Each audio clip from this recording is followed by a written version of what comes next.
We are recording. So again, I am Allison from Skydive at Vancouver Island. It is my pleasure tonight to facilitate the Rigger Safety Seminar for 2021 and to introduce Bill Pentney, who I spelt his last name wrong, so I apologize now, but that's okay. There's worse things I could have called him. Bill has been around aviation since childhood. It started with flying with his father and progressed to jumping out of airplanes in the Canadian Army for extra beer money. After leaving the Airborne Regiment in Petawawa, as a trucker, he found his calling as a military rigger. His first free fall was in 1989, probably before some of you were born, and his body position was probably the scariest looking known to man. Determined to excel in the air, he centered over to a drop zone outside of Edmonton, Alberta, the day after graduating near the bottom of his military freefall parachute class. His grit and determination put him on the 1990 Skyhawks as a new and upcoming team rigger. His exposure to some of the best mentors in the rigging community gave him the drive to become an FAA master rigger. He left the Army in the mid-90s after 4 tours as a Skyhawk and decided to give his full attention to skydiving, earning PFF, tandem ratings, competing in CF, FS, and working all over Canada and the US in the sport. He has been a test jumper for Urban Parachutes, a system designer, and the backbone. Facebook and see what Volker said. Oh. He's talking. No worries. Backbone of small drop zones, including maintaining their gear and tossing drogues. Bill has been back at the Military Parachute Maintenance Depot in Trenton, Ontario as a since 2001. He is their go-to person for all rigging knowledge for the up and coming troops in the military rigging community. Bill began working with the CSPA Technical and Safety Committee in 2016 and has been the chair of the committee since 2019. As the chair, he has strived to assemble one of the strongest teams in association history to help move the sport towards a safer environment. He runs all levels of rigging courses and is supported by the brains of the household Shar Babachek and his trusty pugs. Outside of skydiving, he is a member of the safety team at Bridge Day and loves hockey, his motorbikes, his neighbors, and cold beer. Without further delay, Bill, the floor is yours. Hey all, I want to thank everybody for showing up. Allison, thank you, and Gord for hosting this.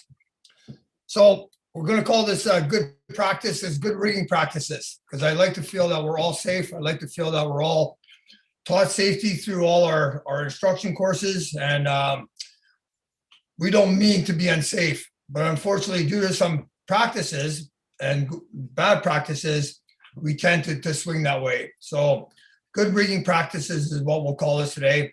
And believe it or not, what we're doing right here covers off 3 of my topics, okay? First of all, the first one I got written down here is the best practice of all is actually judgment, okay? It starts from making the right call to finishing with the right call. And sometimes we don't know that right call. Sometimes we have to find that information out from other people, from the packing manuals, from the pointer manuals, almost any source that we can find, all right? So what I've actually written down for that is the best rigging practice of all is using good judgment, working within your means, your physical limitations and ability. This will fall into every category of the presentation. I cannot express how important it all starts with good judgment. Everybody agree with that? Anybody disagree? Not seeing any hands. I guess we're good to go. Okay, so after good judgment, because obviously we all make good judgment by being here tonight. The other thing that I seen tonight that's also on my list is that networking. Networking is the second most important thing of all. I mean, we don't have all the answers, and if you think you have all the answers, you're in the wrong occupation or the wrong trade or the wrong hobby, depending on what level you're at. I've been spending a lot of time over the last few months here with J. Rod Cole, and it's just amazing now him and I are bouncing off ideas, and we all talk about, don't be shy to pick up the phone and call a manufacturer. It's all about networking. I hope that we get all these names and we just add to our list, because trying to do this all by yourself and thinking you know it all, That's just not a good practice. So networking, very, very important. Let's see what I wrote about it. Actually, I had a secretary do this all for me. I was spoiled. And networking, this is probably the most important way to educate in rigging. I love the fact that I have an amazing workplace as a full-time rigging facility, as a civilian with the military. I'm exposed to other riggers every day. However, when it comes to the fun jumping community, I have the luck of teaching the CSBA rigging program at all 4 levels, and that gives me a crazy large group of like-minded people to draw from when it comes to the sport market. I call people for questions and suggestions all the time, and we bounce information between ourselves, assist, and contacts in the sport and with the manufacturers. The information we gain from each other is absolutely beneficial, okay? So don't ever be shy to pick up the phone. You actually know my contact. If you don't know my contact, I'm on the CSBA website, you know, and if I don't have the answer, I will definitely direct you to where the answers have been found. Are we all agreement with the networking? Okay, then another one that actually doesn't get into the loft yet. We're going to get to the loft in a minute. Another one I find very, very important, education. And we're all here for education, or we wouldn't be here. But it's just not educating ourselves, right? And I'll read what I wrote, and then we'll discuss it a little bit. I want to get everybody's view on this one, so don't be shy to put a hand up, and we'll. Anyway, skydivers will use riggers' knowledge. Skydivers in general will use riggers' knowledge for purchasing gear. What we need to do is save the ability to have the ability to stay current on equipment and compatibility of the gear in appropriate disciplines. Asking a new jumper where they see themselves in the sport is the best place to start. So you get an idea that we're not just educating ourselves, we're educating the skydiving community, right? We also need to educate riggers outside of ourselves. And a good example I have is a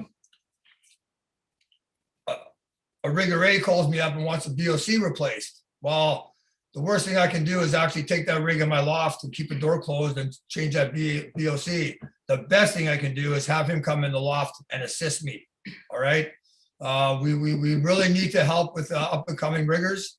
And yes, there are rules about working out your rating. I understand all that, but doesn't mean they can't work under supervision. And we're not going to be around forever. We need to pass on our skills. I mean, I see a lot of talent here in front of me. It's amazing. So please, if someone does come to you with a rig and they're a rigger A or a rigger A1, and it's outside their skill level, work with them, assist them, okay, and do it together. It promotes our sport, it promotes our activity, and it creates a great riggers down the road. Is there anyone who want to input on that for me, or does anyone have any they'd like to say? John, where are you when I need you? And again, if anyone wants to add stuff, I do have to give you permission to unmute you.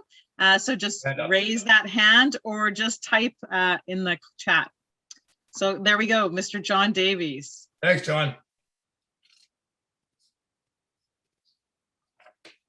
Is he unmuted?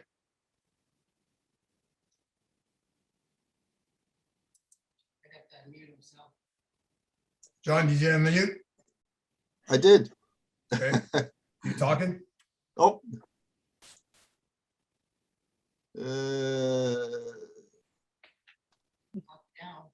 I've lost it. We can hear you, John. Okay, I just said that Bill's hat's always on backwards, but his head isn't. Thanks. His head's always facing in the right direction, so I can only support him on that. So I got to lower my hand here. Okay, so let's get into and never be back to this networking for a sec. Never be afraid to network, and there are no silly questions. Just the ones that aren't asked. Okay, we need to ask questions. We need to find things out. We really need to know what we're doing, and we need to learn if we don't know what we're doing. So let's talk about packing for a sec. Okay, and this happened to me a week ago.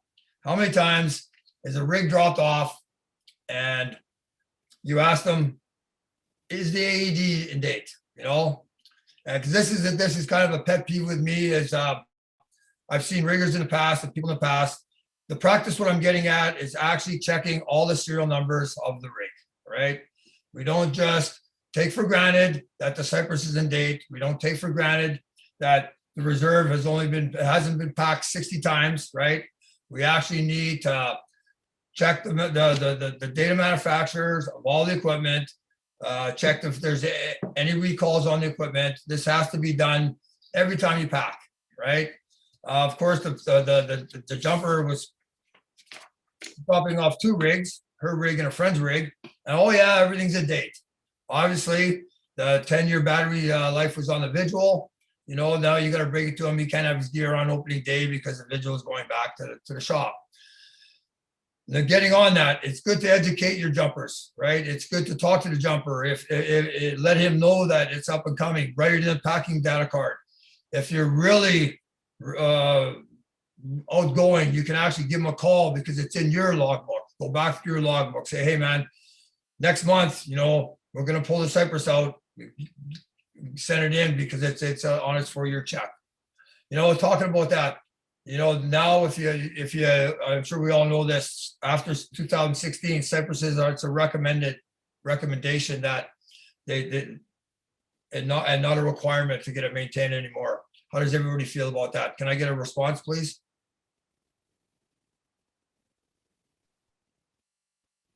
Anyone has a response, just raise your hand or put it in the chat. Oh, I got one from Ariel. There you go.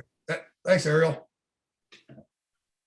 So you're asking how we feel about the fact that Cypress is now only making it optional to have How will you deal with your customers? Well, obviously, since I believe sending it back for maintenance is always good because it reduces the risk of having a problem. They probably do a software update also when they receive it back, and they also, well, I believe Cypress was making tests on how long their battery actually lasted while they took it back every 4 years. So I feel like they became better because of that. So when people don't want to send it back because it's 2016 and later, I tend to just sit down with them and have a talk. I tend to just sit down with them, and obviously it's their choice whether they want to pay for the maintenance or not. Like, I'm not going to force them to do anything. But it's good to have a talk. And when I talk with them, I usually tell them that I would send it back. Yeah. Perfect. Everybody under the same opinion? Probably not. Convince your packers to send them back. I don't really have any problems. All my clientele have lots of money. They swing on that. Does anybody know why that changed? You guys all know the reason why. Okay, so what happened was not so much our country, but the South American countries and a lot of these countries, they were actually charging more for duty when they came back to the country than the Cypress is worth. So they just, Cypress had to do something about it because the jumper just couldn't afford another $2,000, you know, or to spend on a Cypress just to get it out of customs going into those countries. So that's what it came by. We don't have that issue here. We shouldn't have any reason for it not to go back. Okay. Hey, Bill. Yeah. Bill, just really quickly, there was a question. So we just have, but would you try to send a Vigil back? Will Mars even test theirs? Okay, there we go. No, they won't, right? The Mars, there is no test time on the Mars. I am pretty sure, right? Is anyone really familiar with the Mars? J-Rod. You unmute J-Rod? Yes, I am just trying to find him. Sorry, there's quite a few people on here. J-Rod, if you could put your hand up, then it goes right to my main screen. Let's see if I can find you. Wow, there's quite a few people in here. Where's J-Rod? Oh, there he is. Yay, there you go. Yeah, they don't have any maintenance in their system, but like Preacher described or anything, their battery's supposed to last the full life of their unit up to 2,000 jumps. There is a way to check the battery in the menu itself. I believe they say if it gets down to 1%, that's when they would like to send the unit back. I've had a couple units that I've had to return for damage, or that it's just not working. Something in the LCD screen is gone or something like that. None of it's been in a system in the system that would cause it to not activate at all. But they do take them back. Other than checkups, they don't have anything listed. Cool. Thanks, J-Rod. Yep. And visuals go back at the 10-year mark now for batteries, so they got to go back once. Does that answer the question? Yeah. I got a thumbs up. I also have here that someone thinks the Mars is a battery change when the battery level gets below 10% or something. J-Rod. J-Rod's a dealer. That's why I go to him. Yeah, it's either 1 or 10. I'd have to double check the actual book, which you have to dig out a computer to go find. It's a 1 of some type. I mean, at 10% battery, I'd say you're safe to send the unit back and get it serviced. Get a new battery in it if you go through that much battery. But yeah, it's either 1 or 10%. J-Rod, they're just being sent back to Florida, right? Yeah, you send it back to Florida, and then as far as I know, ultimately they send it back over to the Czech Republic from there. Okay, perfect. Okay, we had enough about AEDs. Any more questions on AEDs at the present time? Okay, so this is not only good practice, it's actually rules, right? This is rules we've got to follow, whether you're an FAA rated rigger or a CSPA rated rigger. We need to inspect all the parachute equipment, and we need to use a packet manual, right? That's not only just rules, it's actually very, very good practice. Also, it doesn't hurt to check for service bulletins. I mean, I don't check on every rig, especially the rigs that I pack frequently, right? Other than the Cypress or the AEGs. But it doesn't hurt once in a while to just run through. I actually found that we just had that bulletin come out from, I know where there's directive on the student vectors. I actually saw that last Wednesday, just because I just went to the website. I was looking for something else, but I actually found that. So before it was released, I had actually saw it. Does anybody in Canada use student vector rigs?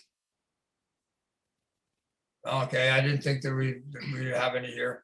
You guys all know about that airworthiness directive? Yeah, cool. Okay. I just have John Davies with his hand up, so I'm going to ask him to unmute to speak on that. Go ahead, John.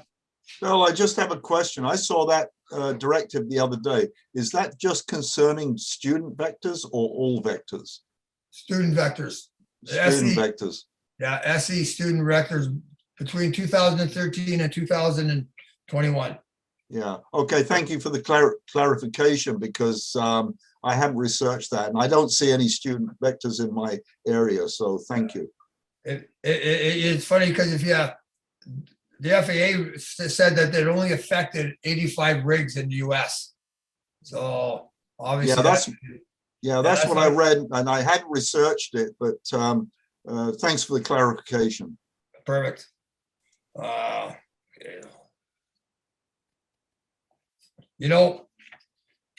Make sure that the packing data cards meet the serial numbers of when you pack, right? That's something I find, that you pack the rig, close everything up, you pull the packing data card out, and you sign it and you send it off. But jumpers nowadays tend to change things, especially the base jumper side of the world. These guys don't really care. They just do what they can because they know how to do it. And you're getting different reserves that are matching.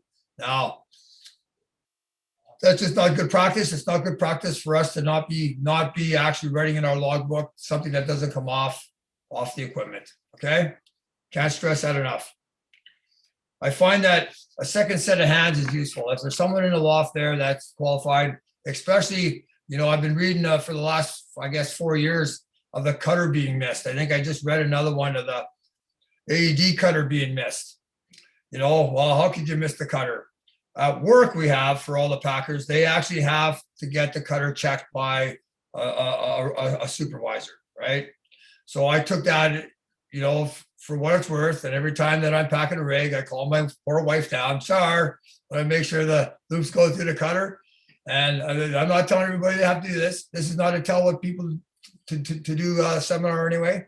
It's just my practice to know that you go through the cutter. Javelins you can't miss, right? But some of these ones that are on the third flap there, yeah. Now, can't stress enough about tools, okay? Tools got its own topic. Let's talk about tools. I got a nice little write-up. How often do we change our pins? You guys use one packing paddle for everything, or do you have a packing paddle for separate jobs? Scissors. Yeah, keep your scissors sharp. Do you have 4 scissors for 4 different tasks, or does one set of scissors do it all? These are questions that there's no right or wrong. Just the better practice you have, the less mistakes get made. The less mistakes get made, the safer we are, right? I'm gonna read the little blurb I had because my secretary Volker did a pretty good job of doing it. I just gotta find it. Right now I feel. Okay. So having good quality tools makes a difference in ability to use them and have them function for a longer period of time. And let's look at hemostats, for example. A quality medical grade set from, say, Germany will cost you a pretty penny, but lasts for years.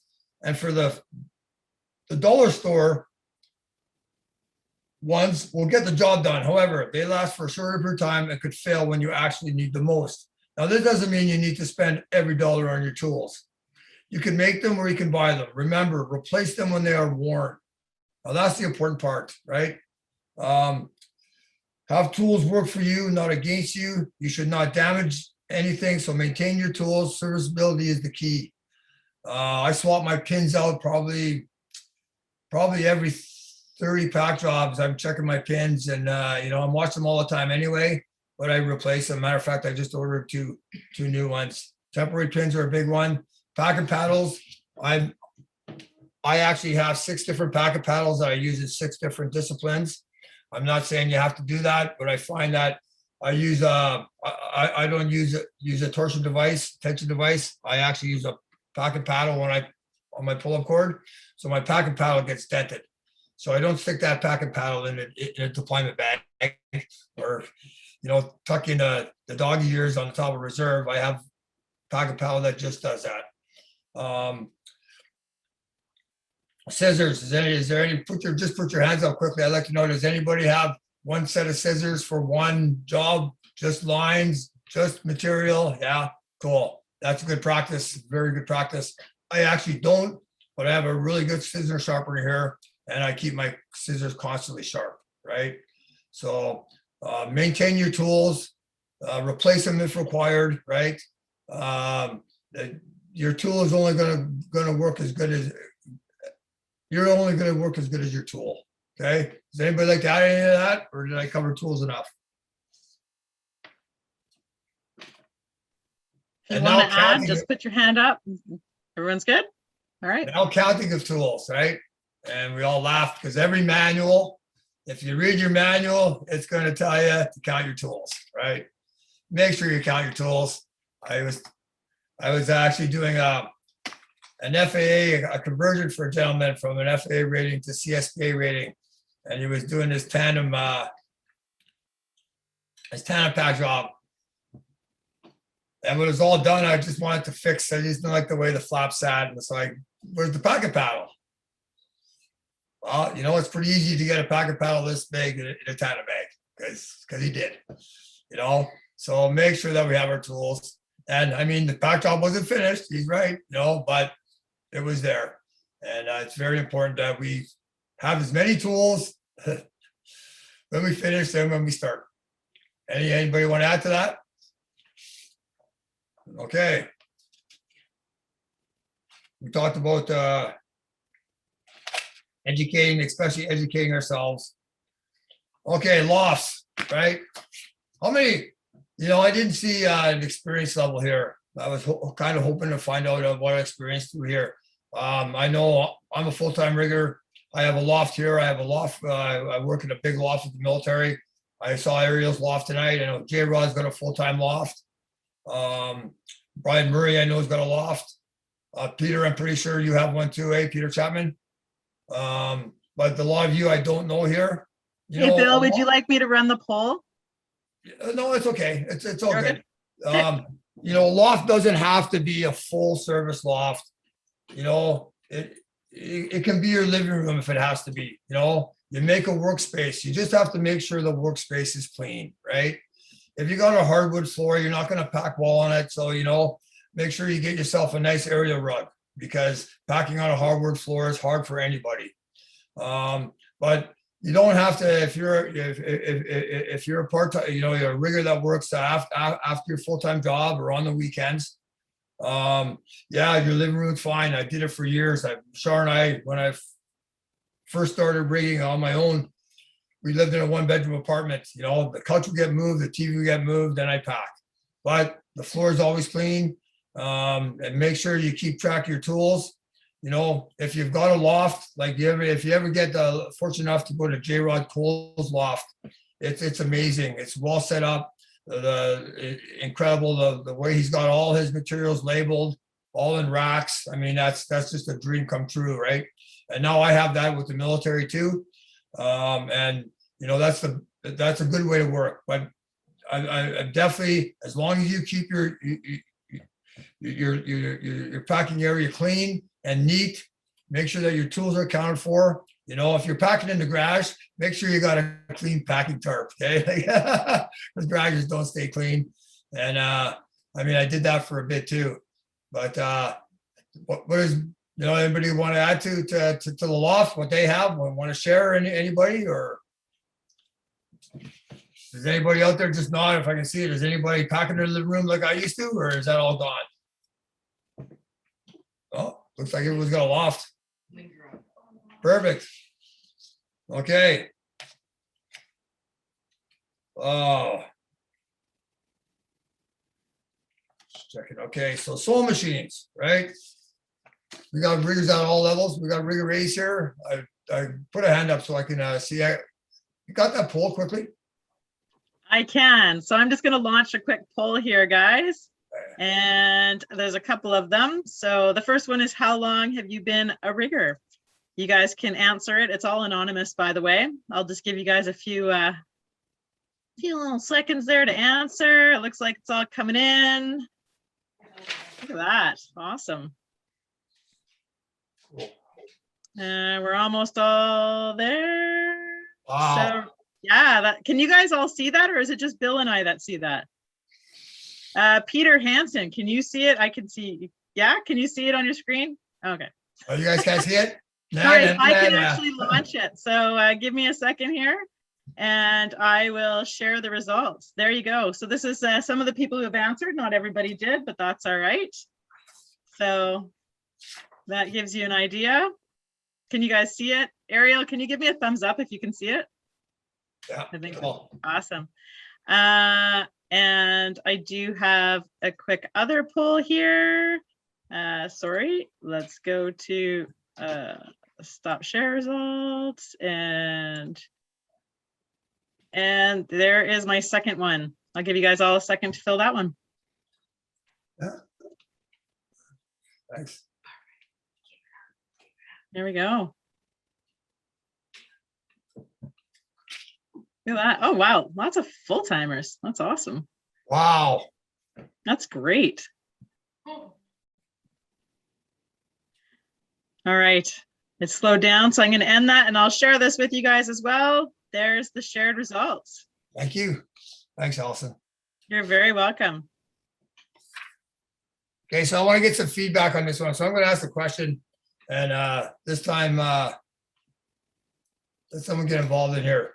Okay, currency. Okay, what does it provide? What does currency do for us? Raise your hand, anyone? I'll just Who can pick answer you that for me? Tell me out what of the currency does. bunch. Hmm? John Wallace, I'm gonna unmute you and I'll let you answer that one. I'm just gonna start picking people. Thanks, John. Let me get unmuted. There we go. There you go. Currency keeps you sharp. Does it do anything else? It keeps you practice. It's a, your rigging practices, you forget easily, especially the older that you get. You betcha. So you got to keep up with the modern times. I just finished 3 NB8s here. That's my error, starting with the cheapos. Yeah. And I'm ready for some Voltaren and the leaves. So, We also had someone mention confidence. yeah. So definitely confidence, right? Definitely muscle memory. Muscle memory is a big thing. Dexterity is a big thing. I mean, I did see on the list that we have someone that packs for themselves. There's nothing wrong with that. Okay. Just keep yourself safe, right?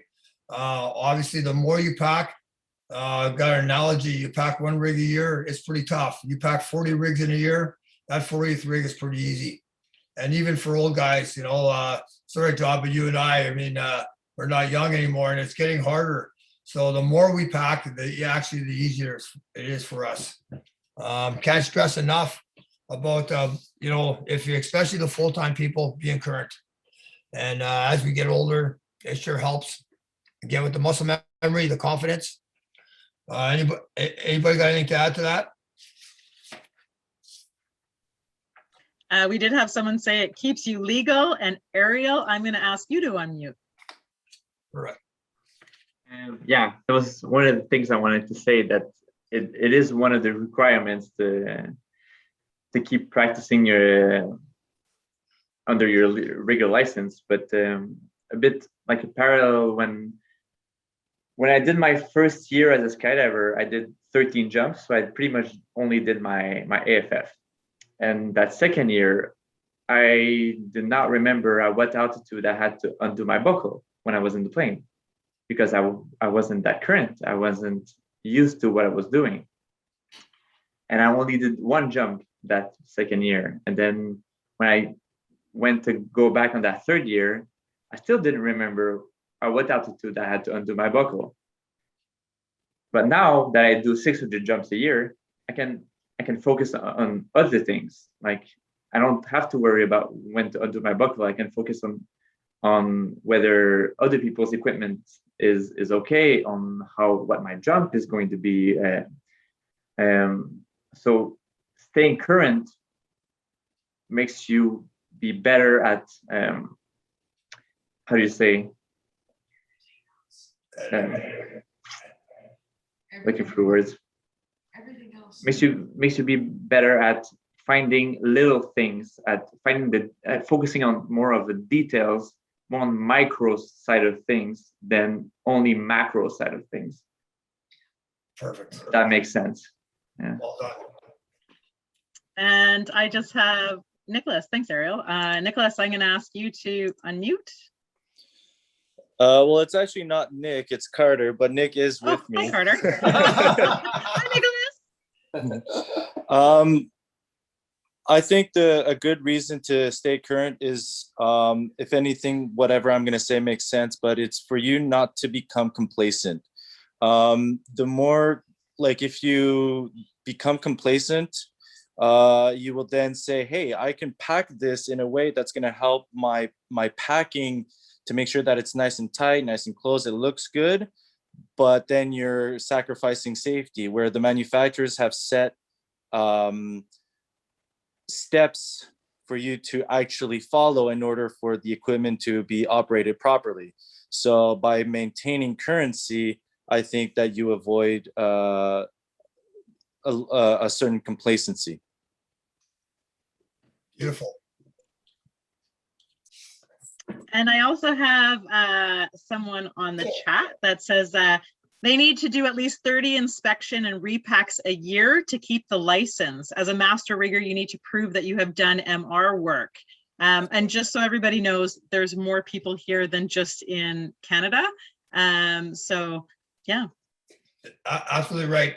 In Canada, it's 30 days of rigging. Doesn't say what you do for Canadian rigger currency. It's 30 days of rigging in Canada. The FAA is like the gentleman mentioned. And you know, here's the problem I have. Like, we need to promote rigging, whether it's a person that packs his own or whether it's a person that works in it every day. And we do have the currency rules. So how does a person who doesn't have any clientele pack 30 rigs in a year? Or we have to find a way for them to do that, whether they pack the same rig 30 times or whatever it takes. Because staying current is not only just packing your rig once a year, right? I'm not against you packing your own rig, but you do need to stay current. Currency helps you, and especially for us guys that pack a lot of rigs and do a lot of maintenance. I think we're all good with that. You know, I'm not sure about everybody else here. I mean, I know a lot of the names. I don't know a lot of names. I find that I have my packing clientele, which I've had now probably for 20, 25 years. I've had the same people I pack for. And I get the odd, you know, like last year when COVID hit, everybody got behind, drop schools got behind, and other riggers got behind. So I ended up packing a lot of rigs to help people out. But normally I don't see a lot of pack jobs outside my clientele, but I do see all the maintenance, right? So I do, you know, a lot of people pick up the ball. I can't fix that. I can't do that. Call Bill, call Bill, call Bill, which for me is good because I can sew all day long, but I still only pack 10 or 12 rigs a year if I'm only packing my clientele. And I notice on rig 3, I'm still sweating. It's still hard. So, but last year I packed 45 rigs. I was pretty good by the end of the 45th rig. So it just goes to show you that staying current really helps. And anything else is there anything that I'm missing that we haven't talked up yet? Because I want to talk about another topic. Again, this one isn't actually parachute related, or does anybody want to talk? Any hands coming up about anything that we missed? Not at the moment. Okay, I just want to go through my read here. You know, I don't think I read this part, but educate ourselves and other riggers with the development of rigging skills. I.e., younger rigger needs a BOC replaced. I mentioned this. Work with him by teaching about the skill to get the job done and help them learn new skills under your supervision. Pass your knowledge on and keep up current changes and advancement within this rapidly changing sport. Enjoy the information and just soak it in its adventure and an awesome skill set. You know, one thing about skydiving, I'm going to talk about something a little different here, but I find for myself, skydiving has helped me in my field of rigging. You know, I've done a lot of CRW, so I know all the tricks of CRW rigs. I fly little small, fast canopies, so I know that world. And I wouldn't know that world if I just sat in a loft. And it's not something you have to do, but it's really enhanced my rigging ability. And I asked actually Ariel, we was just talking here. He was just here visiting here a couple of weeks ago, and I asked him. I said, "What you have a lot of skies, Ariel? What do you think about? Does it help you with your rigging?" And his answer was, "You know, it doesn't help me with my packing, but it definitely helps me with my guidance and my assisting jumpers and selection of gear and all the rest of it. And it's way easier to tell that, you know, your brakes are being pulled taut because your spectral line is shrunk, right? That if you had it happen to you, you know." So I think it's really good for us to get in the air. For me, I've never mixed the two. I go to the drop zone on Friday night, I go to skydive. You know, actually over the last 10 years, I probably haven't even had a toolkit in my car, a rigger toolkit in my car. I used to take it to the drop zone all the time. And then I just stopped because I was never rigging. You know, if I needed elastic, I wouldn't even go to my own. I just go to someone else's bag and steal the elastics. But I find that I never mix the two. Not that it can't be done, but when I never mix the two. When I'm here rigging, I rig and don't think about skydiving. It's just a practice that's worked well for me. I want to mention, you know, something that I'm going to put. I haven't put the technical safety committee hat on yet, but I'm going to here in a minute because I want to discuss something that we have. So ethics, you know, this is kind of a pet peeve to me because I think we're all in a close community here. We talked about networking and we talked about helping each other out. You know, we got to, you know, I'm not going to say we're going to stop. We should have never started, but there should be no bad mouthing. If you see a mistake, you need to contact the person, okay, yourself, pick up the telephone, you know, get on the internet, send a nice letter, be polite, explain what happened. And I mean, I've had this happen to me, okay? I've been on the nice call side and I've been on the take the bad call side, right? It happens. I'm going to go back to Ariel. I asked Ariel the other day, I said, so, you know, we make mistakes in this world and no one is going to ever say they can't make mistakes. But I said to Ariel, when the mistakes stop? He goes, his exact answer was at the door, right? So if we can always keep that in our heads that, you know, mistakes stop at the door, we don't get the experience we get without making small mistakes. I get it. But if a mistake gets outside the door, please handle it properly, handle it within ourselves. All right. It just makes the world such a better place. We're here to help each other, not to, yeah, go that bad way.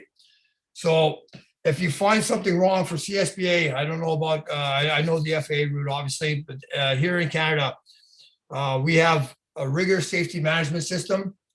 And if you find something wrong with a rig, whether it be from the manufacturer or whether it be from a packing mistake or whatever, go on the website. You'll see the rigor SMS form, fill it out, okay? The only one that ever sees that is me.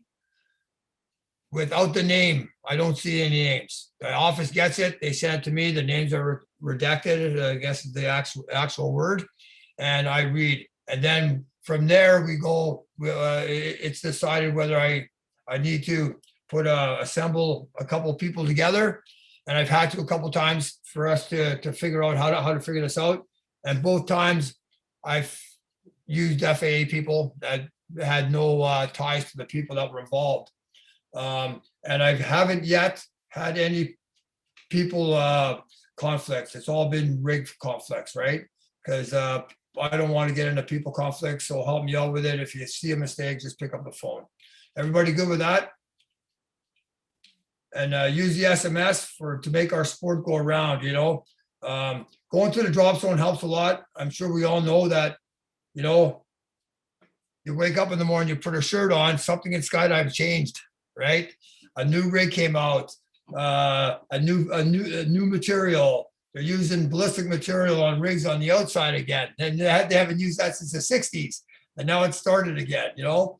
So, and here's a funny thing I found, that as much as we think we know, we don't know. And then, you know, I think John's going to say, I agree with me here.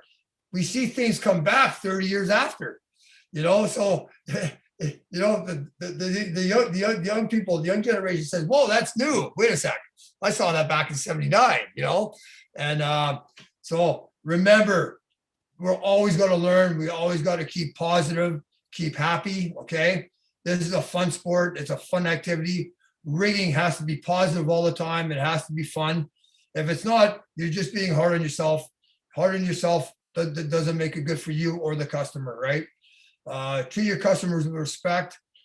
Another good policy is I don't say no to jumpers, all right? I mean, I'm pretty sure us riggers, especially us older people, some skydivers come up with the wildest ideas, right? I've never said no. I've found a way to somehow make their their silly idea work, right? Because that's how wingsuiting got started, right? That's how all this head down got started. It got started because people came to riggers and said, how can we do this? So don't say no to your jumpers. Learn a safe, positive way to provide what they need or what they like to do. Everybody in agreement with that? Seek help, With that? seek help. Yeah, yeah. So yeah, seek help, but I find it all good. Does anybody have any topics that we thought we missed or anything they would like to discuss before we open questions? I just thought I'd let you all know that I was frantically messaging Gord.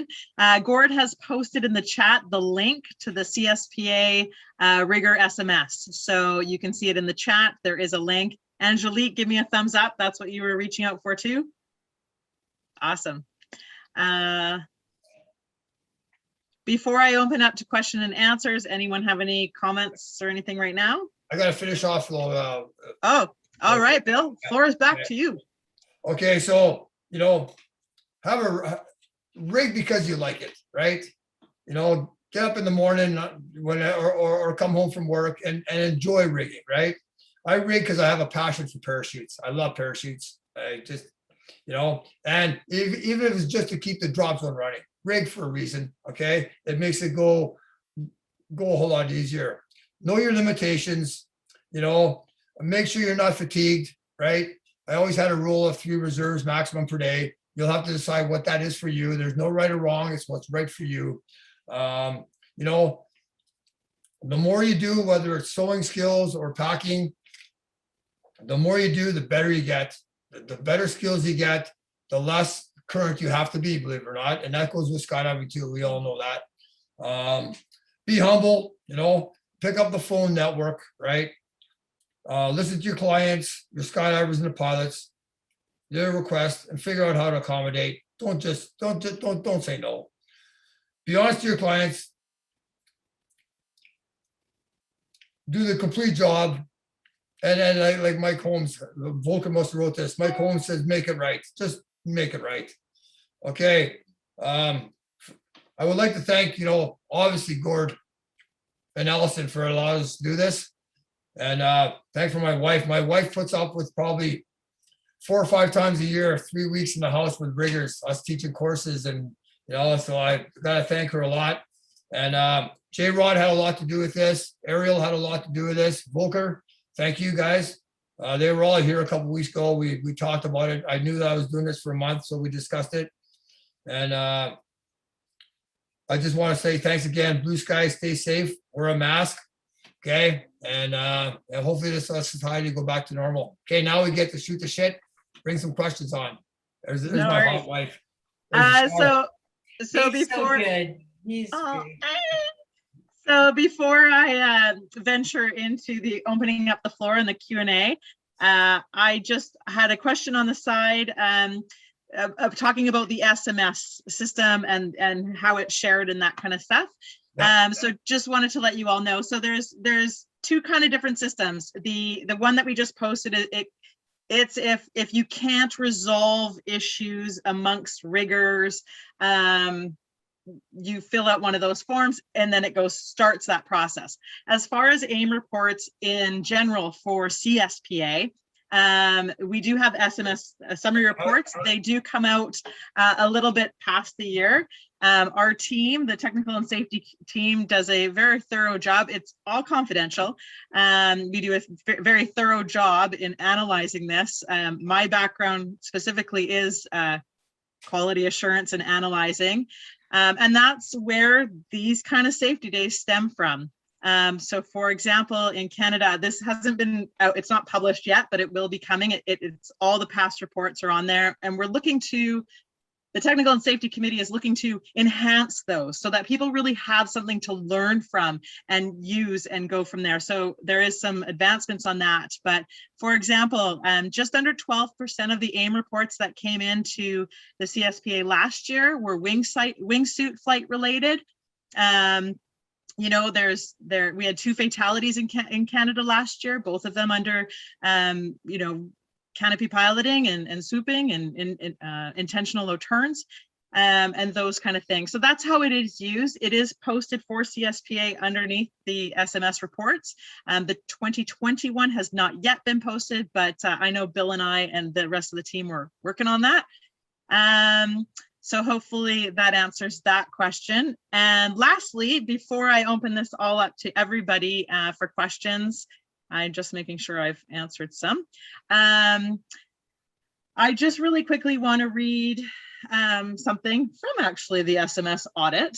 And bear with me, I've read this actually on every safety seminar, and I know this is a rigor safety seminar, but human error is still a factor. And I'm not saying that rigging was a factor in fatalities, but I think it's really important for us all to hear this, not only as riggers, but as skydivers in the community. So according to the 2019 International Skydiving Commission, the ICS, Safety Survey Report, it was concluded that human error on the part of the skydiver accounted for 80% of all reported fatalities in 2019. And this is based on data supplied by 46 countries. The ISC Technical and Safety Committee also reported that this percentage was consistently high over many years, therefore pointing to the constant need to reinforce training and safety procedures at all levels in skydiving. It is important to recognize your limitations, including but not limited to currency, skill level, external inputs, and personal inputs. Review of the CSPA PIM 2B section 6.31, factors affecting human performance, will assist in recognizing personal performance inhibiting, I always have a problem with that word, factors. Exercising caution, common sense, self-discipline, control, alertness, and better judgment is highly recommended to help ensure continued safety. Never attempt anything beyond your skill level or without first consulting a certified coach, or in your cases, as the rigor that you should be looking to, and experience in that area. So without further delay on all of that, I know some people might drop off before the question and answers are all done. We have people from all over the world. We have somebody from Holland and Chile and Canada and the US. This has been an awesome seminar series. Gord and I feel very honored to be able to put this forward and to have some of the presenters we did, including you, Bill. I can't thank you enough. The expertise on this platform is immense. So right now I'm going to open up the floor to question and answers. I am going to keep it still by raising your hand, please, or just alerting me in the chat. And I'll kind of balance between that. If once question and answers are all done, then I'll open up the floor to everybody just BSing as you wish. And Gord also posted a link in the chat about how the whole SMS system works. So you can definitely go visit that.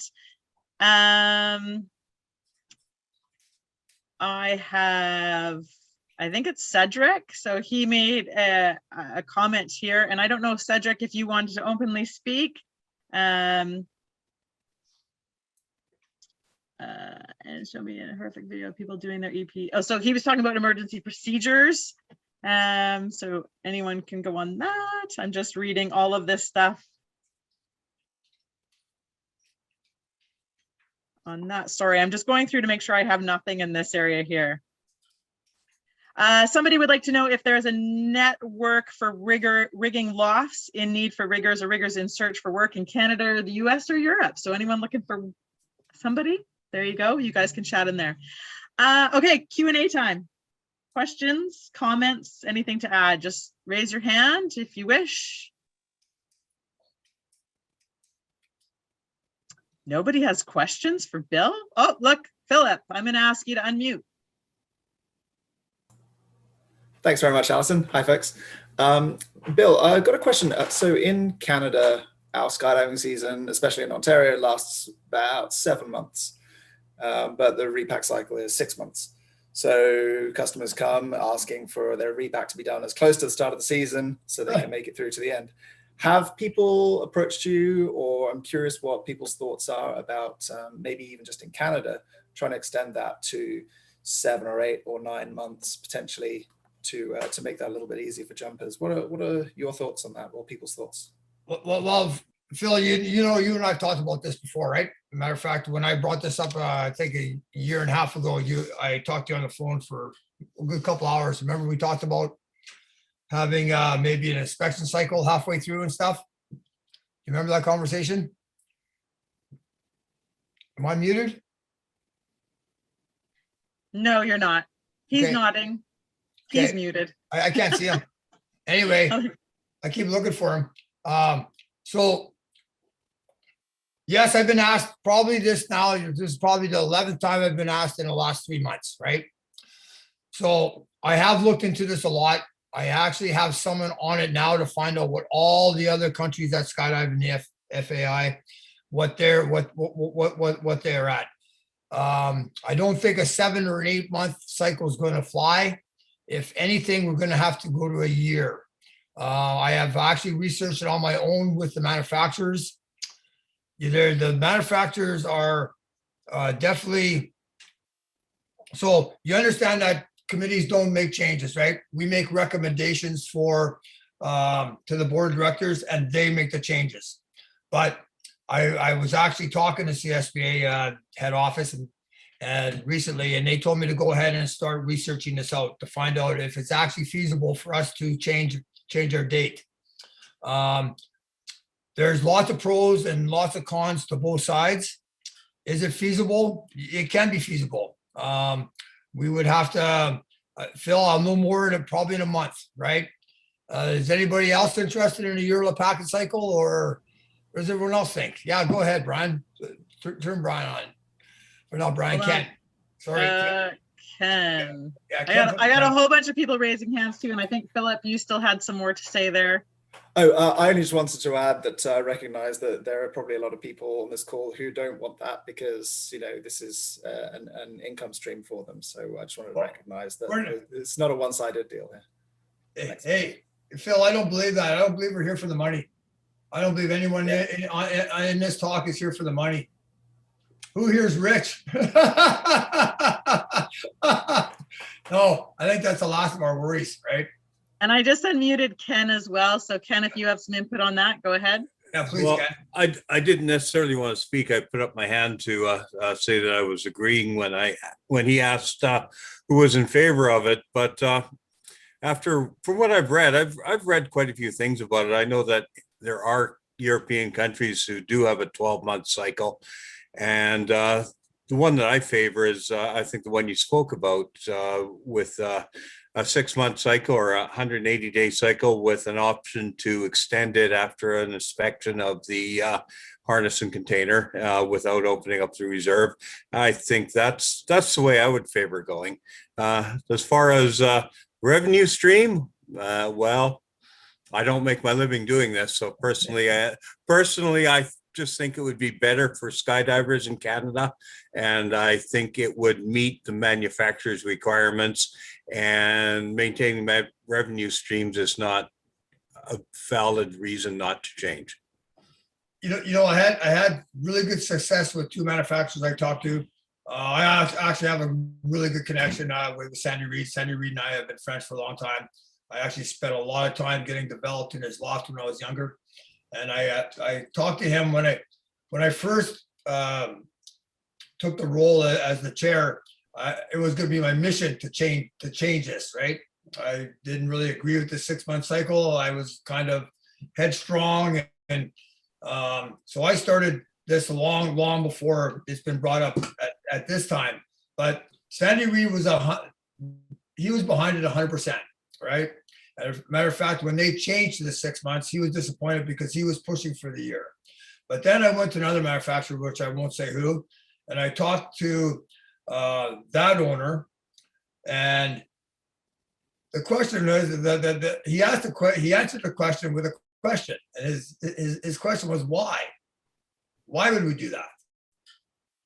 And if you look at it that way, we would really have to have a reason why. And I understand, Phil, with our 7 or 8 month skydiving season, it takes us to 8 months, right? But it doesn't take us to a year. And if you look, other than this COVID, most people that and those are the only few people that you're talking about that don't travel south, because most people in Canada get their rig packed twice a year because they travel south, right? And unfortunately, over the last year, we haven't been able to travel south. So that's changed things a little bit, right? But, you know, and if we do change, it's not going to change the opinion in the United States, right? So there's lots of, this is a great conversation. It's a great topic, and we'll see where we go with it. Does anybody have anything to add, pros or cons to it? I'm Yeah. gonna mute you. Oh, go ahead. Ken, I'm so- gonna, go ahead. I also have some other questions coming in, so just so you know that will. I can be very brief. The reason why is packing a reserve parachute, every time you pack it, it damages it. And the canopy manufacturer of the main reserves that we use are, which are PDs, recommends a 1-year packing cycle because it's hard on a parachute to pack it. That's the reason. And you're absolutely right. And that's one of the pluses, right? That's the big plus of all.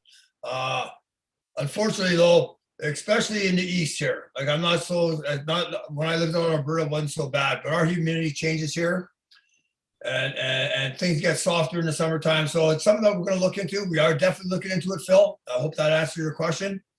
And if no more, we'll move to the next question. Allison, thank you.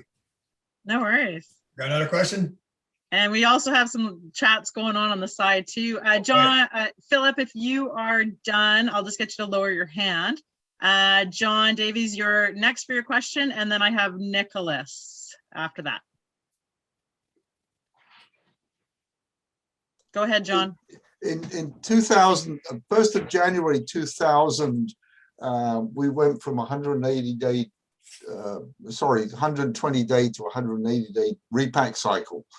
And we felt that was very appropriate. We did that years before the US and other countries. I feel that we could probably go to a 12-month repack cycle because everything I see with parachutes would take care of that. And it would take care of that time in Canada where we have about a 7 or 8 month, time. So I would not have a problem with that at all. The parachute that I see are very well packed. They're very functional. And so I think that we should work towards going towards a 12-month repack cycle. And if people say, well, we're not making enough money out of that, it comes back to the same thing 2001 or 2000. It's like, too bad. It's not about making money, it's about safety. So does that make any sense to anybody? Can I help them with that? Or Bill, can you add anything to that? Oh, no, we're all the same. Like we discussed. Yeah. We make we make suggestions and the board directors decides, right? Yes. We're talking about all the pros. We're talking about the pro. We haven't talked any cons yet because the cons are there. You guys don't have to worry about what they are because that's something the technical safety committee has to deal with. But there are cons, right? I mentioned humidity, for instance, right? I saw 2 rigs last year that I packed, and they left the loft here with 20 pounds. Within 3 weeks, they were softer than heck, right? And that's just because it got so hot and muggy here that things shifted, right?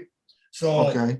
We have a humidity issue. We also have the issue of people throwing their rigs in the back of the car, right? Oh, that's a terrible place to put one. Well, it is a terrible place to put one, but that's where the 6-month inspection cycle comes in. So we can handle that one.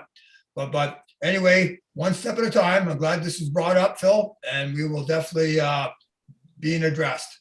So, Bill, what is your thought on a 180-day recycle as opposed to 1 year?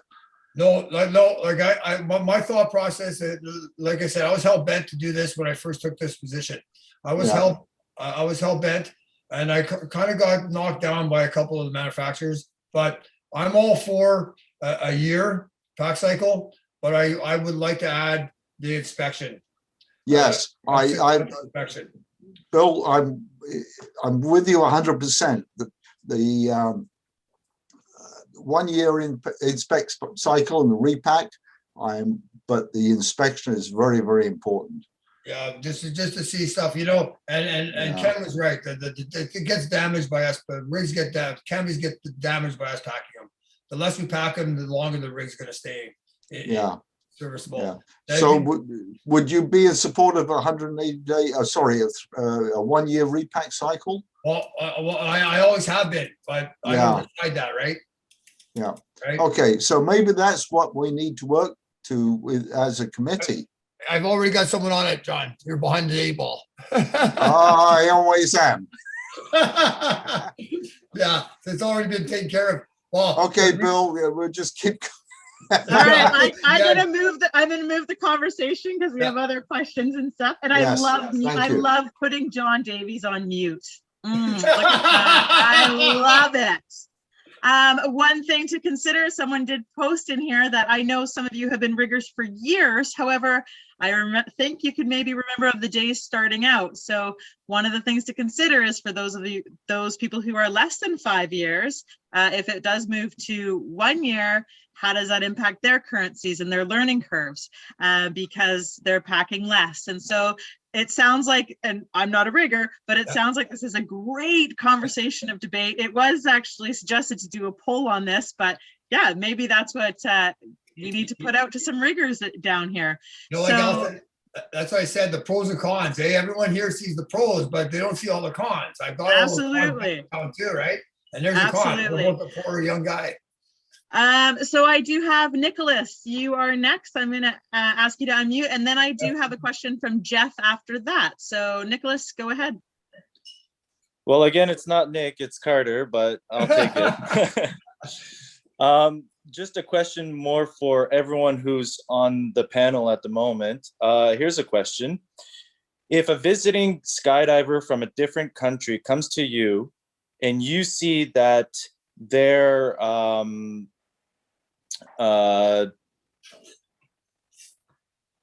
like, would you honor their 1 year recycle or repack, or would you say to them, no, I'm only gonna pack it for 6 months, period? When I was working for Skydive Dubai, we honored their association's rules. For anyone who came from Canada or the US, we said, hey, because CSPA, USPA have a 180-day repack cycle, we said we're gonna do it for 180 days. But anyone who came from Europe to our drop zone, we honored their federation's repack cycle.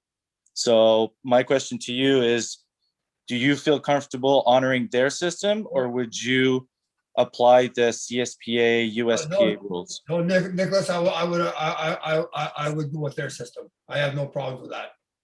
Cool. And I I'm gonna agree too. I'm just gonna actually look to Gord as a DZO, especially on that Hang on a factor. sec, though. I got a story to finish this. Okay, I got something to say first. Okay, then I'll unmute Gord. Yeah. So when I was when we just changed the rules in 2000, like John said, I went to Paris. So we had a 6-month packing cycle. I went to Paris to skydive for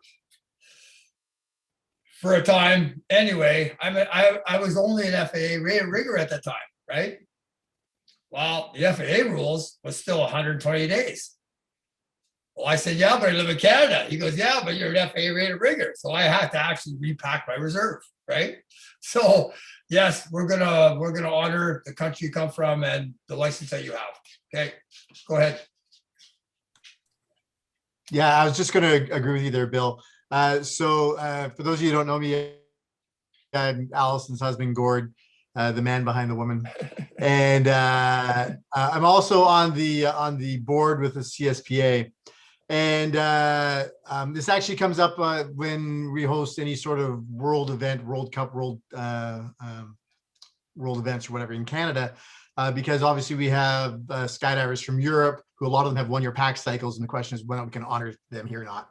And so the rule, if I remember this correctly, and actually Barb would but John could probably correct me if I'm wrong, but I believe that if they come to Canada and it was packed in, say, Germany, it's got a 1-year pack cycle. We honored here as that. If it gets repacked by a Canadian, though, then it's only good for another 180 days. So the rules apply depending as to where it is it was done. So. Absolutely.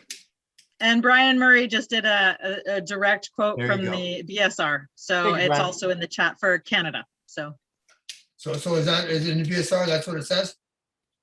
it says, in the case of a parachutist who is not affiliated with CSPA, the reserve parachute may also have been packed in accordance with the regulations of his or her country of residence, but in this case must also have been packed within the previous 180 days. BSR 2.2. We've got some topics. Yeah, we'll change that BSR. I know. So, well, there you go. That's interesting. Brian, thanks for pointing that out. And I'm sure Gord's going to start doing some digging of his Yeah, own. Gord's off now. I know. He's like gone. No, he's all Hey, good. Jeff. Hey, Jeff.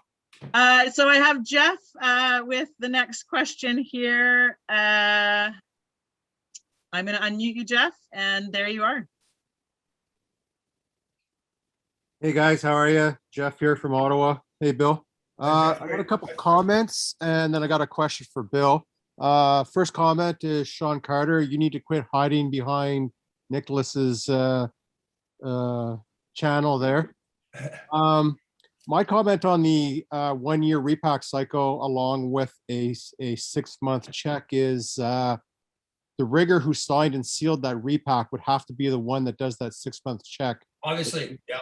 Yeah, so that's gonna cause some issues with traveling, skydivers, or you're at the DZ, you need your rig signed off for the next 6 months, and your rigger's not around, Absolutely right. But Like that. anyways, question for you, Bill. Is the TNSC looking at changing some of the requirements for the rigger system and allowing rigger A's to pack tandem reserves? Well, okay, so we talked about this a year ago too, Jeff. Yep. We can't do that.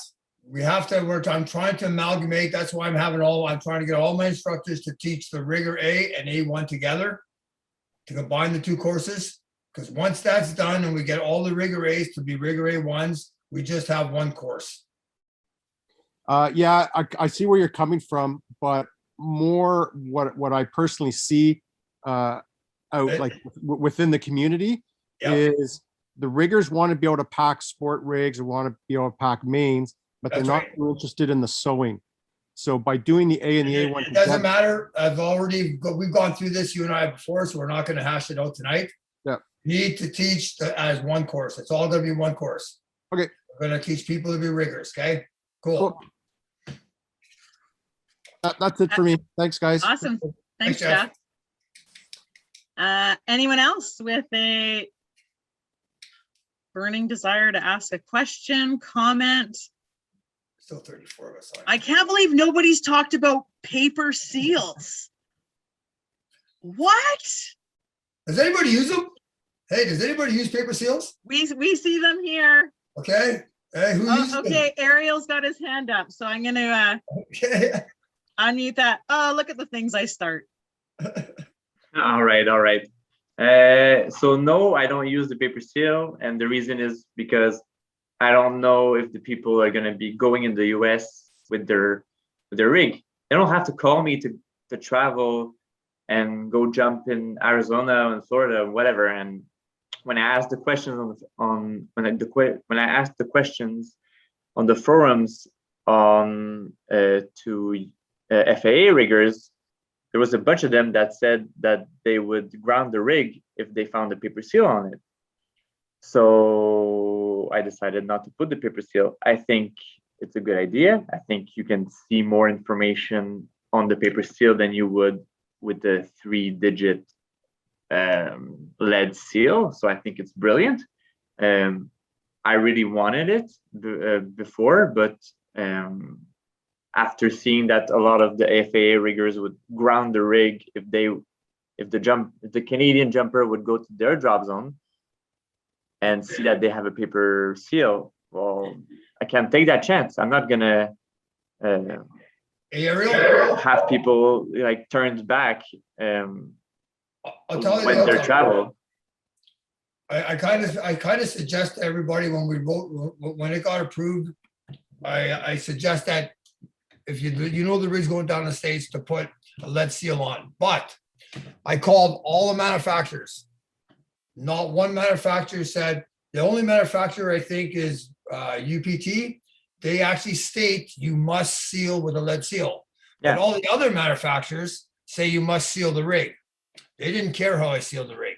I understand that. Yeah. Okay, so then I called 10 drop zones. Okay. Mhm. 8 of the 10 said they don't even check the rigs. Says we don't care. We see the packing data card is all we want to see, right? Arizona, Eloy, and the land were the only 2 places that actually check gear. Well, Well, the other yeah, places- those are pretty big drop zones. Yeah. Yeah, but so is Paris. Yeah. And all they want to see is the packing data card. So I really think you could get away with it.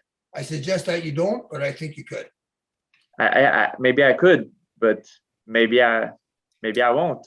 Because Australia packs them, that's what they use, right?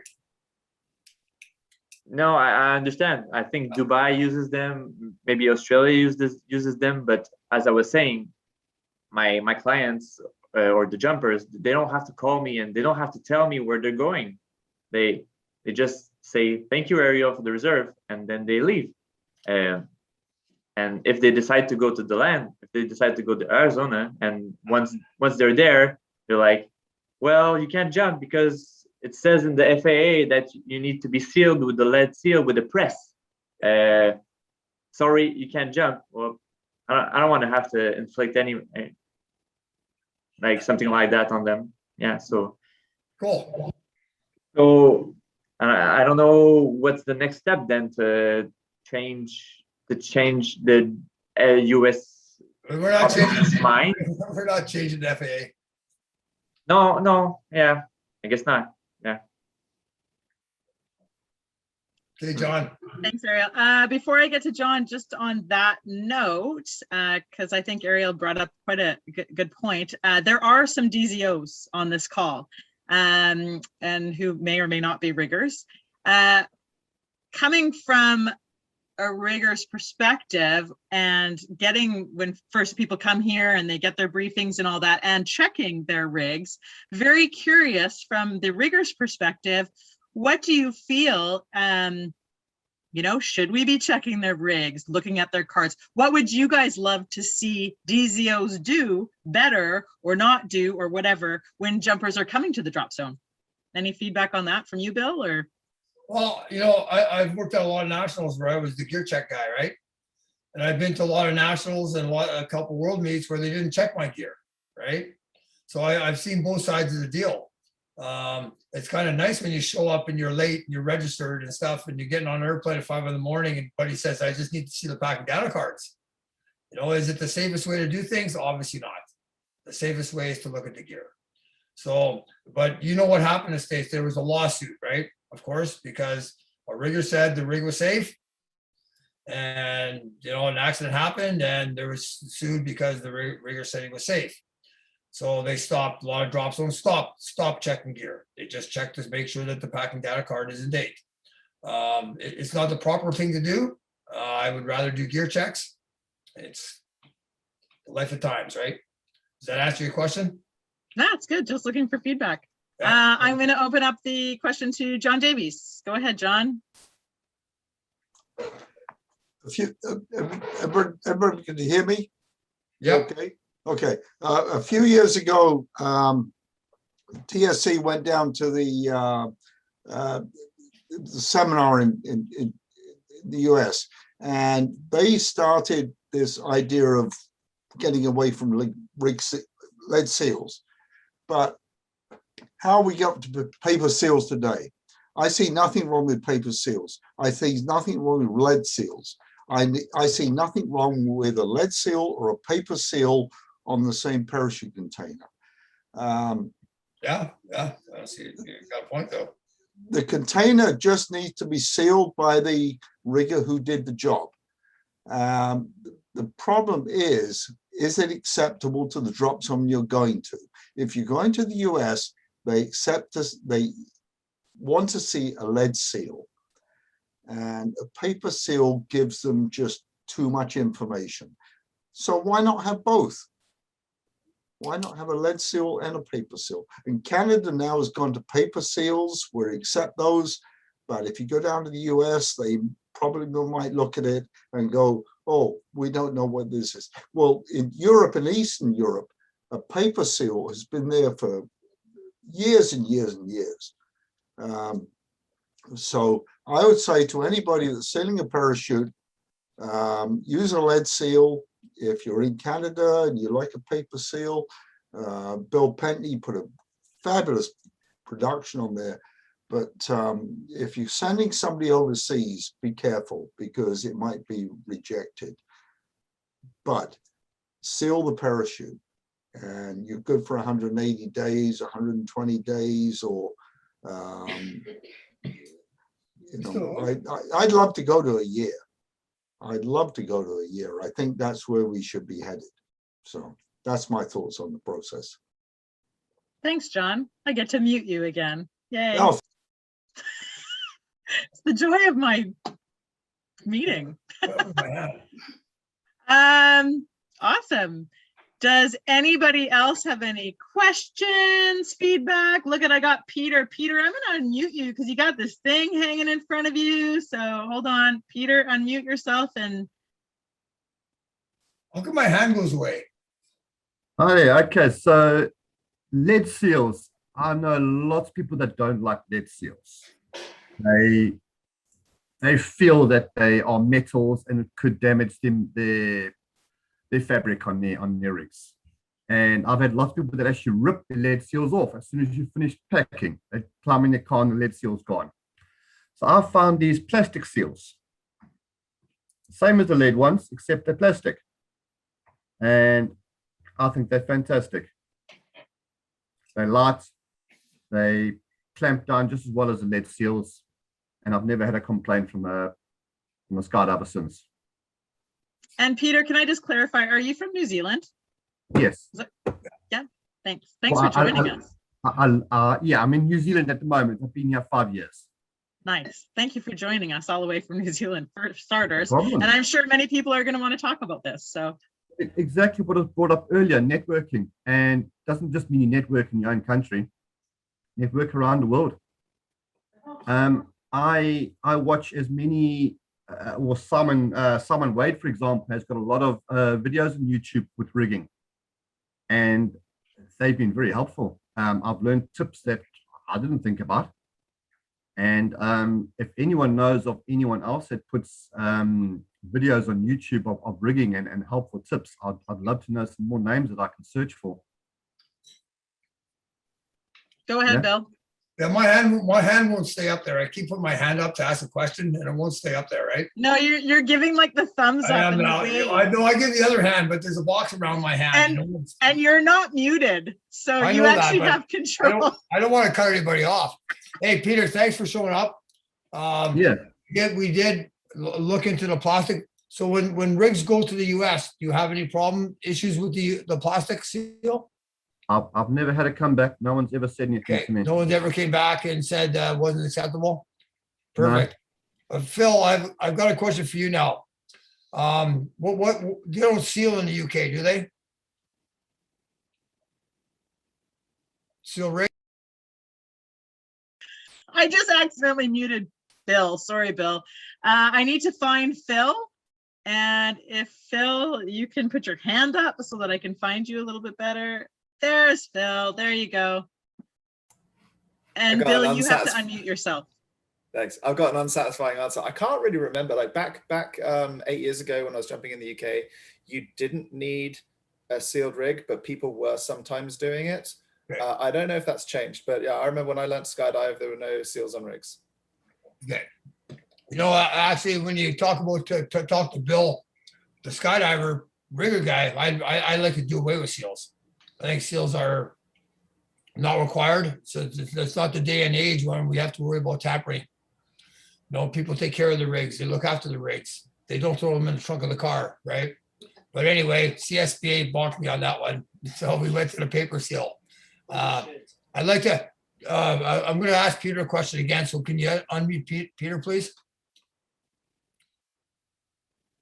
So do you guys buy your seals, Peter? Or I've just had this question now. A friend bought them for me in Spain because I've never seen these plastic seals anywhere before. okay. And he bought me a packet of 2,000, and I've still got a few to go.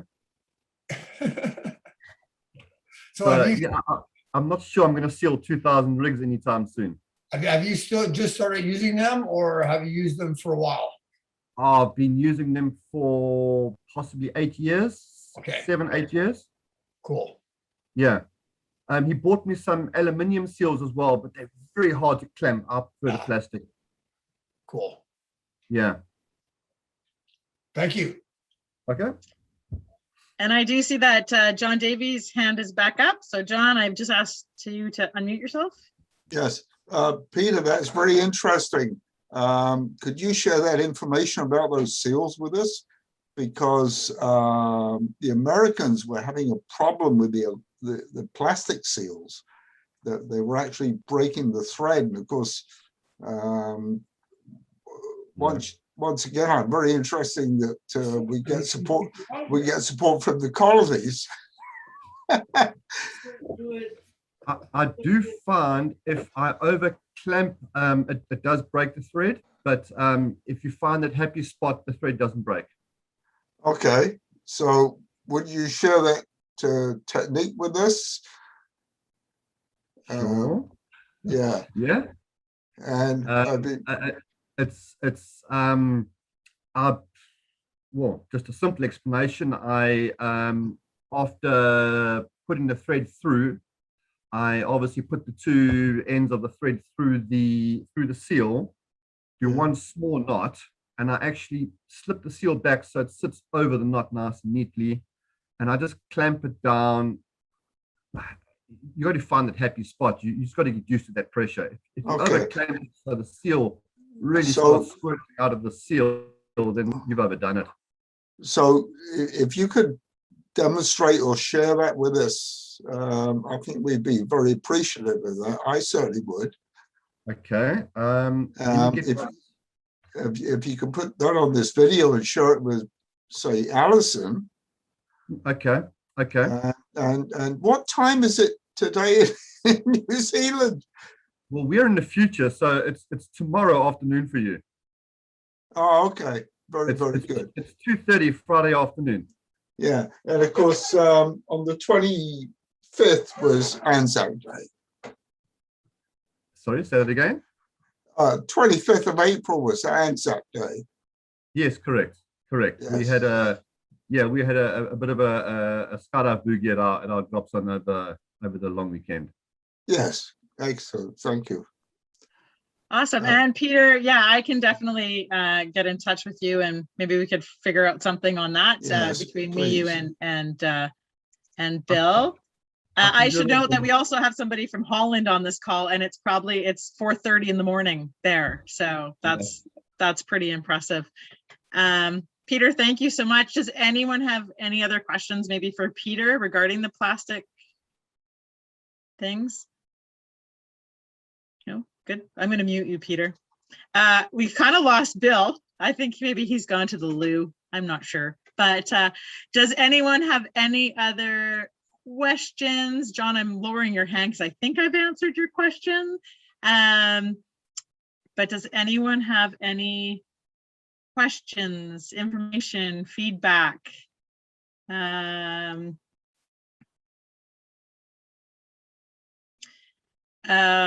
I'm just getting asked a question about the AIM summary. So with the AIM reports and the summary analysis, it goes through a process where everybody the board and the team and everyone looks at it, and then it gets released. So I'm anticipating it should be released hopefully in the very near future. I can fortunately bug my husband Gord, who's also on the board of directors. So and yeah, so it does get released there, but it actually shows all past years and stuff. There's a lot of work behind it and just cumulative data. I hope that answered the question. And for anyone that is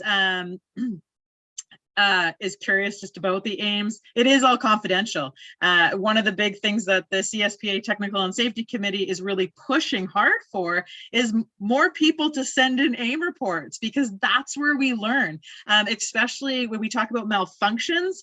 We did have several malfunctions last year. We want to know, is there common thread? Is there something going on that's a pattern that maybe we do have to go back to the CWC, or we have to go back to the Technical and Safety Committee and rigging to say, hey, you know what, is there something that's happening specific, is the trends and all that. So we did actually see an increase this past year in 2020 with more malfunctions coming in from the AIM report.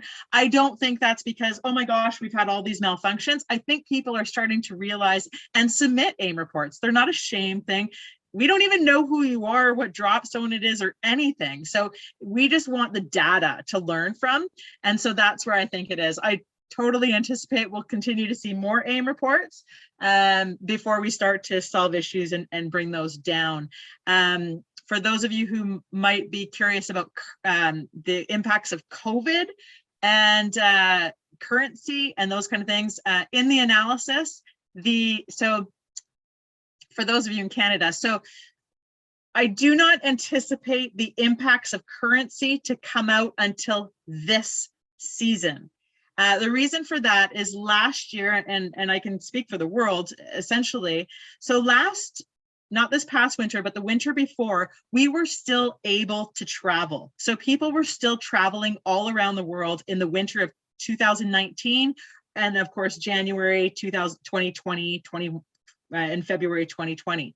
So for those people who jumped all year round or traveled in the wintertime to warmer places, we were still able to do that. The shutdowns happened in March, a little bit before in some countries, but that was the shutdowns. So this past winter, especially for Canadian sport jumpers or anyone who doesn't have beautiful sunny weather like Arizona all the time, we weren't traveling. We have this big missed chunk during the winter now where we were not skydiving.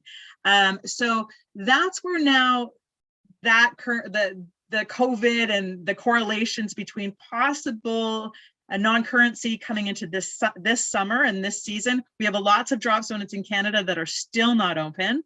We've been very blessed on the West Coast. We are, but there's lots of restrictions and travel. So so that's what we're anticipating. So yeah, so I hope that answered the question. But yeah, so hopefully all that report stuff will go out soon.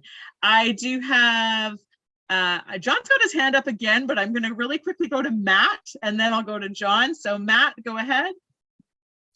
Thanks, Allison. Yeah, it kind of answers the question, and I'm sure I haven't brought this up. I'm not the first one to bring it up, but I just took a quick peek back through the last 5-6 issues of Campera that I had. So because the report is anonymized, is there anything stopping it from getting? I know obviously you don't.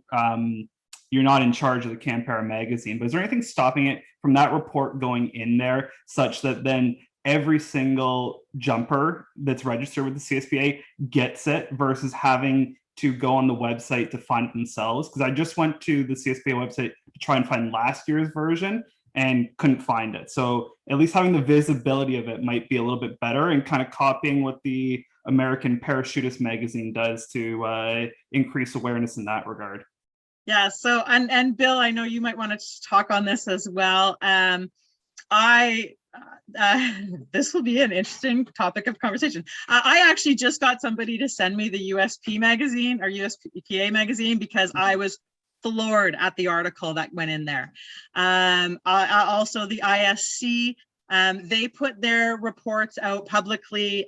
They are delayed, so the reports for 2019 just came out and they only focus on fatality.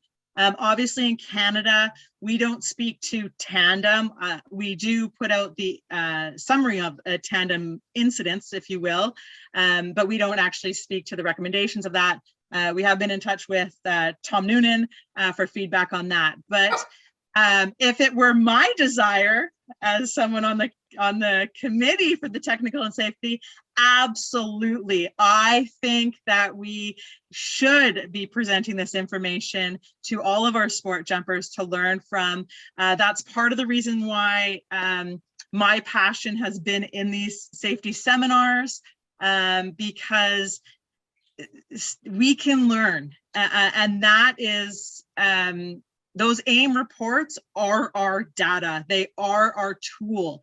And you know, I hate to say the more AIM reports we get, the better, but I mean, obviously I don't want incidences, but it's our tool for everything.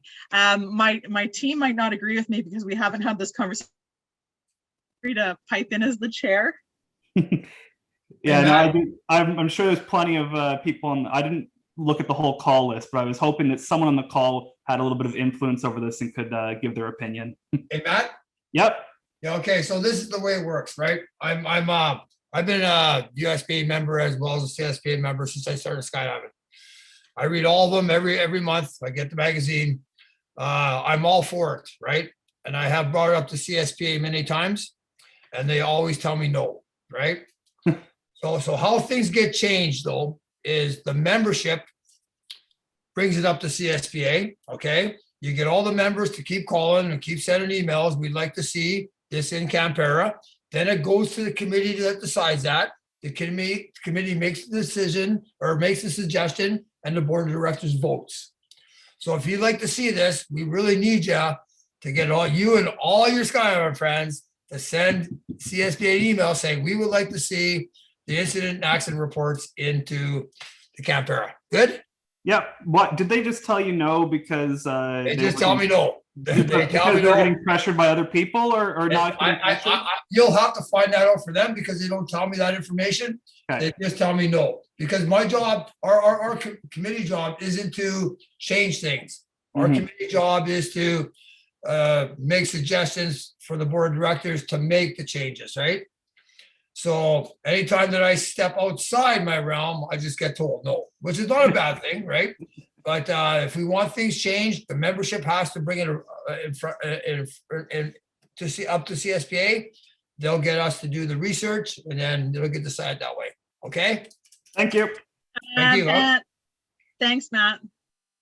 John, before I go to you, I just have a question that's coming to me. So very good question, actually. What are rigging lofts or individual riggers doing to prevent the spread of COVID-19 and potential contamination of the COVID-19 virus on skydiving gear and equipment from jumpers who may have been in contact with a positive case or are told they have tested positive? That's a great answer. That's a great question. Where's Dominic? Dominic, you still here? If Dominic is still here, oh, I see him. I'm going to ask to unmute him. Yeah, Dominic, remember we talked about this last year? Yes, we did. Could you give your answer, please, for that? So in my case, what I actually do is I contaminate their equipment in a one of the plastic bins that I have in my loft for a minimum of 3 days. It's been proven, or I've been told from some medical professionals, that the COVID virus only lasts about 3 days on surfaces. So essentially, the virus dies off before I even handle the gear. And then as soon as I'm done packing it, I usually put it in a sealed bag and I give the same directions to the jumpers after the fact that I've packed it, because if I test positive after the case that I've packed it, now the rig is contaminated with the virus. So if it's in a sealed bag, they still get their rig. They just have to wait 3 days minimum to unbag it from me. If anyone else has more to add to that, feel free to raise your hand. John Davies, I'm going to ask you to unmute and go ahead because you had a question as well, or comment. Did that answer that question? Oh, no, I don't. I don't have a question. I will. No worries. I'll put your hand down. There you go. Did we answer that? Did that? It came in anonymously, so I'm going to assume that it did. Okay, cool. So I don't see any other question around that. Great point though, that's for sure. Very good point, yeah. Yeah, we talked about it last year. He's actually the only one I've talked with it. I'm quarantining my rigs also. And I hope everyone's trying to play by the rules. It's not a very friendly world, not a very nice thing that's happening here. We have to deal with the best. I'd hate to be in politics now. No one can make the right decisions, especially here in Ontario. We're having a bad time here with it.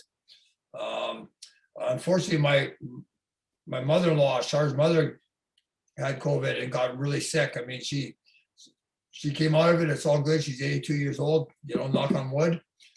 So it's real. It's a real thing, right? So we do have to take our precautions. So anyway, carry on. No worries. So it is there anyone that has any other questions, comments? No hands are going up.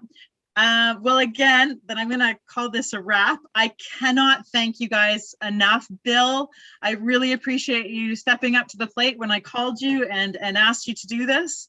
I know that it's sometimes unnerving because it's all through technology and all that fun stuff.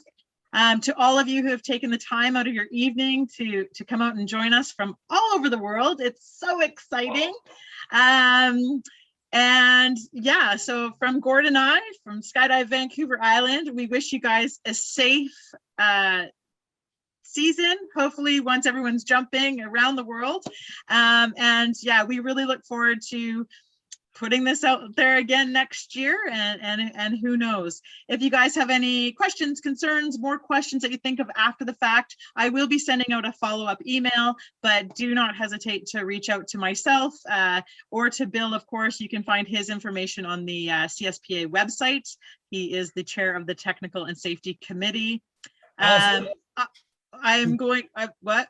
Can you open it up for us? Like, that's my next step. So I will be able to open up the floor to everybody. I do have a hand that went up though from, Gonzola. So I'm just going to ask you to unmute. Other than that, once he's all done, I'll open up the floor to everyone to say goodnight, hello, whatever you want to. Gonzola, go ahead. Hi, guys. Thank you very much for the seminar. I didn't participate too much. I'm from Mexico, and I thank you. I enjoy listening to everybody, all the tips and all the things. In Mexico, we still don't have a organization that is really like the USPA or the Canadian Association of Parachuting. But like we are a grown country, and it's very fun for me to listen to all of you. I'm a rigger. I got a chance to certify myself a couple years ago. I've been doing rigging for about 15 years under the supervision of a master rigger and a rigger, senior rigger. But it's fun to hear all of you from everywhere, and thank you for having me here, and I learned a lot. So thank you, guys. Oh, thank you so much. That's awesome. All right, guys, I'm going to unmute everybody. Obviously, it can be chaos. There you go. Thank you again, guys. Have a wonderful, safe season, and appreciate all of you guys being here. Thanks, Bill. Allison, thank you. Thank You you. rock. Thank you. Thanks, Bill. Thanks, Allison. Thank you, everybody. Thank you. Be safe. Blue skies.